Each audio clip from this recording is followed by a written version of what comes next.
करण्यासाठी माननीय मुख्यमंत्री महोदय हे परदेश दौऱ्यावरून आल्याच्या नंतर मी लेखी पत्र तयार करून ठेवलेलं आहे, पण तो अधिकार त्यांचा आहे.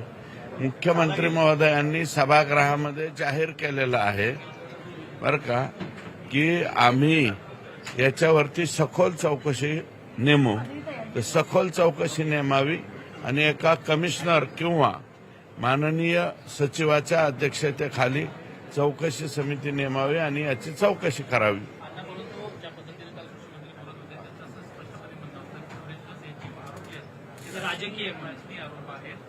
माननीय हे पहा, माझं म्हणणं असं आहे, सीएससी सेंटरवाले हे प्यादे आहेत. सीएससी सेंटर मग एकाच तालुक्यातले सीएससी सेंटर सगळीकडे कसे जातात? अहो, एक शेतकरी 8 जिल्ह्यात विमा भरतो म्हणजे शेतकरी दोषी मी म्हणत नाही, परंतु हे ठराविक शेतकरी आहेत. 8 जिल्ह्यात पीक विमा भरणारा शेतकरी एक शेतकरी असू शकतो का? आणि राजकीय वगैरे आरोपी नाहीत. माझं चॅलेंज आहे कृषी मंत्र्यांना, तुम्ही माझ्या समोर चर्चेला या, एखाद्या टीव्हीवरती या, नाही तर कुठेही या, माझी तयारी. परंतु सर, काल तुम्ही एक हत्या प्रकरण समोर आणलं मुंडेंचं. 2023ला परळीमध्ये ही हत्या झालेली होती. 22 नोव्हेंबर मला वाटतं ऑक्टोबर आहे, 22 ऑक्टोबर 2023ला महादेव दत्तात्रय मुंडे या तरुण माणसाचा खून झालेला आहे आणि त्या खुनाचा अद्याप एकही आरोपी अटक केला गेलेला नाही.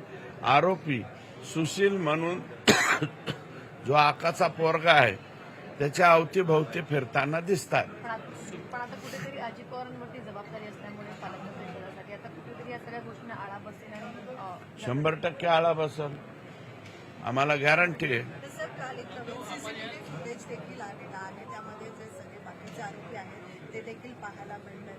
पण पोलिसांकडून अद्यापही मुख्य आरोपी जो आहे नाही, ते गँग्स ऑफ वासेपूर, ते सगळे वासेपूर जे आहे ते सगळे हेच आहे, हेच खंडणीवाले, हेच खुनावाले, हेच सगळे आहेत. त्याच्यामुळं यांना सजा मिळणार.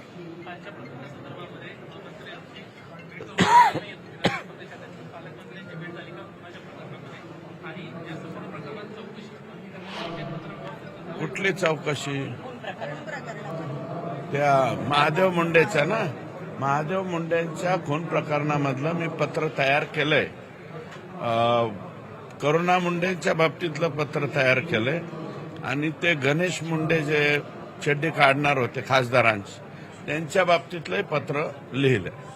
परंतु सर, या सगळ्या प्रकरणामध्ये राजेभाऊ फड, जे राष्ट्रवादी काँग्रेस शरदचंद्र पवार पक्षाचे स्थानिक नेते आहेत, त्यांना गोवण्याचा प्रयत्न केला जातो. सांगितलं होतं स्पष्टपणे, आकानी सांगितलं होतं, महादेव मुंडेच्या प्रकरणामध्ये राजाभाऊ फड मुख्य आरोपी करा आणि आणखी 5 लोक त्यांच्या पक्षाचे नाहीत त्यांना पण आरोपी करा. सर, संदीप देवळे, किशोर फड, बापू आंधळे, या सगळ्या हत्यांची मालिका जी आहे ती परळी आणि बीडमध्ये. बीड नाही, परळीत.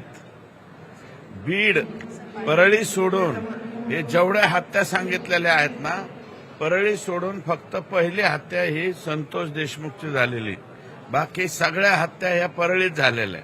म्हणजे याच्यावरून परळीचं वातावरण ओळखून घ्या तुम्ही. सर, पीक विम्याच्या संदर्भात तुम्ही आक्रमक भाषण जे आहे ते विधानसभेमध्ये हिवाळी अधिवेशनामध्ये केलेलं होतं. राजेश विटेकर जे राष्ट्रवादी काँग्रेस अजित पवार पक्षाचे आमदार आहेत, त्यांच्या सोनपेठ तालुक्यातलेच अनेक पीक विमे जे आहेत ते परळीच्या सीएससी सेंटरमधून काढले गेलेले आहेत. 13,190 हेक्टर आहे एकट्या सोनपेठमध्ये. 13,190 हेक्टर आहे आणि संपूर्ण बीड परभणी जिल्ह्यामध्ये 40,000 हेक्टर आहे आणि बीड जिल्ह्यामध्ये 39,000 हेक्टर सापडले आता. आणि जे कृषी मंत्री महोदय म्हणतायत ना की 350 कोटीचाच घोटाळा झाला, हा 350 कोटीचा नाही. कृषी मंत्री महोदय, तुम्ही आता चार्ज घेतलेला आहे, टोटल डॉक्युमेंट्स पाहिजे असतील तर मी डॉक्युमेंट तुम्हाला प्रोव्हाइड करतो. 5,000 कोटीच्या वरती हा घोटाळा गेलेला आहे.